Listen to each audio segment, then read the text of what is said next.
Okay, so I got mask 1 on. I'm going to do a facing on the top of this. So I want to cover these holes up, okay? And let's go ahead and I'm going to make sure that all of my curves are turned on, okay? So next thing we're going to do, I'm just going to do a 2-axis facing, okay?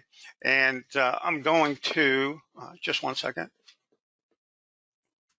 Okay, I actually have the part on my other computer right here. So I'm going to go select, I only want to face this area, so I'm going to go ahead and select this edge right here, and then the outside edge of the stock itself.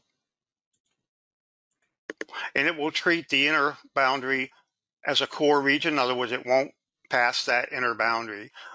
On the outer boundary, it knows that it's the outer boundary, so the tool will go past it. Okay, so let's go and pick enter.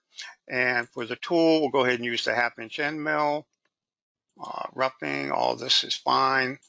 We'll set that to 0. Tighten that up. This is a finishing pass. So everything else looks good.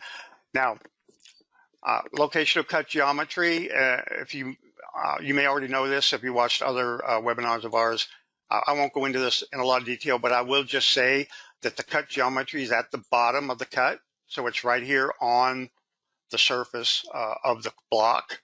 And I'm going to set the cut depth to 0, meaning there's only going to be one pass on this surface. And let's go ahead and do some some arc fitting.